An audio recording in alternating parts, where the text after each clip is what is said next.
আসসালামু আলাইকুম রহমতুল্লাহ। সম্মানিত বন্ধুগণ, আমরা জানি প্রত্যেকটা সন্তান তার মায়ের গর্ভের ভিতরে তিনটি অন্ধকারে অবস্থান করে, অর্থাৎ তিনটি আবরণের ভিতরে অবস্থান করে।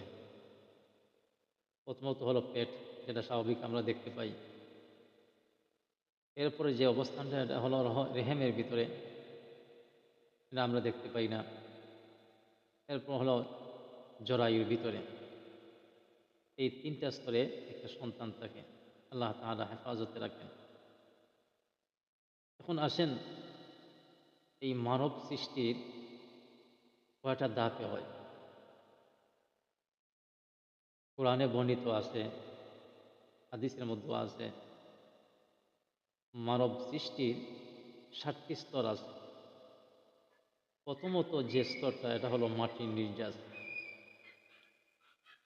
এখন আমরা সরাসরি মাটির না হলেও আল্লাহ তাআলা আপনি আমাদেরকে মাটি থেকে সৃষ্টি করেছেন।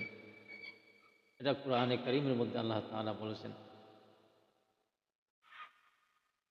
এই মাটির নির্যাস এভাবে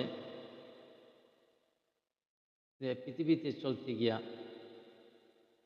পৃথিবীর মধ্যে বাঁচিয়া থাকতে হলে মাটির ওপরেই নির্ভর করে চলতে হবে। অথবা মাটি দ্বারাই আল্লাহ তাআলা আপনি আমাদেরকে সৃষ্টি করছেন। এই কারণে মাটির মধ্যেই আমাদেরকে সীমাবদ্ধ রাখছেন।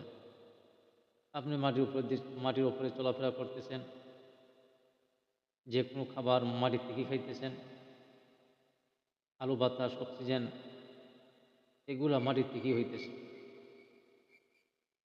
ইনডাইরেক্টভাবে আল্লাহ তাআলা মাটি থেকে সৃষ্টি করেছেন। এই কারণে মানব সৃষ্টির প্রথম যে স্তরটা, এটা হলো মাটির নির্যাস। এরপরে যে স্তর, এটা হলো, এটাকে বলা হয় শুক্রকীট বা বীর্য। আল্লাহ তাআলা এই প্রত্যেকটা স্তরকে 40 দিন পর্যন্ত অবস্থানে রাখেন। 40 দিন পর পর পরিবর্তন করেন। বীর্যটা মায়ের রেহেমের ভিতরে, জরায়ুর ভিতরে যাওয়ার পরে এটা 40 দিন অবস্থান করে। 40 দিনের পর আল্লাহ তাআলা এটাকে জমাট বাঁধা রক্তের মতো বানিয়ে দেন।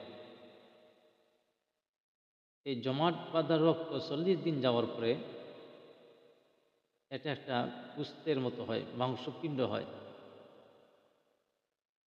এই মাংসপিণ্ড 40 দিন যাওয়ার পরে আল্লাহ তাআলা এই মাংসের মধ্যেই হাড্ডি গজায় দেন।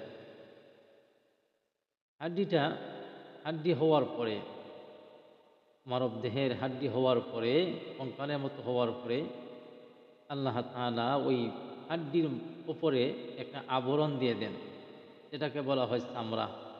আবরণ, হাড্ডির উপরে আবরণ। আবরণ দেওয়ার পরে আল্লাহ তাআলা রূহ সঞ্চালন করেন।